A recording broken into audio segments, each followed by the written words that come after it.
అందరికీ నమస్కారం. ఈరోజు ఒక కందదుంప గురించి మనం చెప్పుకుందాము.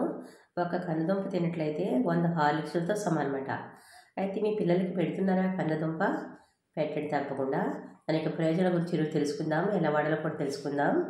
అయితే కంద గురించి విని ఉంటారు కానీ ఈ రోజుల్లో ఎక్కువ మంది అయితే కందని ఉపయోగించట్లేదు ఆహారంలో. ఎక్కువగా కంద కూరలు చేయటము, ఆ కంద వడలు చేయడము అలాంటివి తెలియట్లేదు చాలామందికి. వేరే వేరే పొటాటోస్ అవి వాడుతున్నారు, రిమైనింగ్ వాడుతున్నారు కానీ. కాకపోతే ప్రతి ఒక్కటి తింటేనే మన ఆరోగ్యానికి మంచిది. అంటే ఇది పడదని, అది కాదని అలా మానేస్తూ ఉంటే కూడా ఆరోగ్యంలో ఏదో ఒకటే ఎక్కువగా తినడం వల్ల ఉపయోగం ఉండదు. అన్ని రకాల కూరలు, అన్ని రకాల దుంపలు కూడా ఫ్రీక్వెంట్‌గా తింటూ ఉంటేనే మన శరీర ఆరోగ్యం సమతుల్యంగా ఉంటుంది. అంచేత చూడండి ఈ ఈ యొక్క ఉపయోగాలు తెలుసుకుందాము. కంద దుంప జాతుల్లో ఒకటి. అందుకే తినేందుకు కాదు, వండేందుకు కూడా ఎక్కువ మంది ఇష్టపడరు. కంద తరిగినప్పుడు కూడా చేతులు దురద పెడతా ఉంటాయి. ఇందులో తీపి కంద అలాగే దురద కంద అని 2 ఉంటాయి. అవి మనం చూడాలి. కంద పచ్చడి, పులుసు కూడా వండితే అవి ఆ టేస్ట్ చాలా డిఫరెంట్‌గా ఉంటుంది, బాగుంటుంది. ఎక్కువ మంది లైక్ చేస్తారు. ఇప్పట్లో అయితే ఎక్కువ మంది తింటలేదు. కాకపోతే ఈ ఉపయోగాలు తెలిసి తింటే పిల్లలకి పెడితే కూడా చాలా మంచిది. ఇందులో విటమిన్లు ఏ విటమిన్, సి విటమిన్ కూడా పుష్కలంగా ఉన్నాయి. కంద రోగనిరోధక శక్తిని పెంచుతుంది. అలాగే ఒమేగా 3 ఫ్యాటీ యాసిడ్ ఉన్నందుకు ఈ శరీరంలో చెడు కొలెస్ట్రాల్ స్థాయిలు తగ్గిస్తాయి. అలాగే మలబద్ధకం కూడా మొట్టమొదటి ఈ కంద తినడం వల్ల. వీక్లీ వన్స్ అయినా సరే కందని ఆహారంలో ఉపయోగించుకోవడం ఎంతో మంచిది. జీర్ణకోశ సమస్యలు కూడా నియంత్రిస్తుంది. అంటే డైజెషన్ సిస్టమ్ కూడా బాగుంటుంది ఈ కంద కనీసం వీక్లీ వన్స్ అయినా సరే తింటే. అలాగే మెదడు యొక్క పనితనం కూడా బాగా మెరుగుపడుతుందట.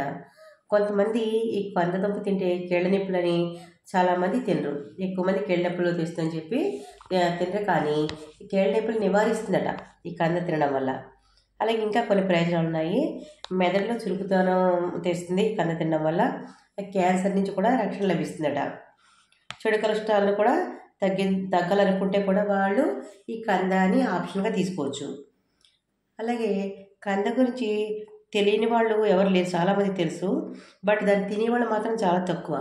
ఎందుకంటే కందని ఏ విధంగా చేస్తే లైక్ చేస్తాము అనే విషయాలు డిఫరెంట్ వేస్లో ఎలా వండుకోవచ్చు అనేది చాలామందికి తెలియదు. అందుచేత చక్కగా చేసుకుంటే ఎక్కువ ఫంక్షన్స్లోని వాటిలో కూడా ఈ కందని బస్సులతో కలిపి కందా బస్సులు కొని పెడుతూ ఉంటారు. అంచేత పెద్దవాళ్ళు చేసింది ఏదైనా సరే మనకే మంచిది. అంటే వాళ్ళు ఎన్నో ఆలోచించి ఇవన్నీ చెప్పు ఉంటారు అని మనం అనుకోవాలి. ఎందుకంటే అవన్నీ కూడా పెద్దవాళ్ళు చెప్పినవన్నీ కూడా మనకి ఈ రోజుల్లో ఉపయోగంగా ఉంటున్నాయి. మళ్ళీ అవే మనం వాడుతూ ఉంటున్నాం తెలుసా. అందుకనే పెద్దల మాట చద్ది మూట అని అంటారు. వాళ్ళు చెప్పిన మనము ఫాలో అయితే చాలా మంచిది. అన్ని రకాలు కూడా మనం తింటూ ఉంటేనే మన హెల్త్ చక్కగా ఉండడానికి అవకాశం ఉంటుంది.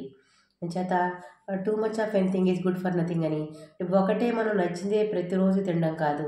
అన్ని రకాల కూరలు కూడా ఇష్టమైన ఇష్టమైనా కూడా డైలీ తినడం వల్ల, ప్రతి రకం కూడా వాడడం వల్ల మనకి ఉపయోగం అనిపిస్తుంది. అలాగే ఆకుకూరలు కూడా తినాలి. ఆల్ ద బెస్ట్ అందరికీ. కంద అయితే మీ పిల్లలు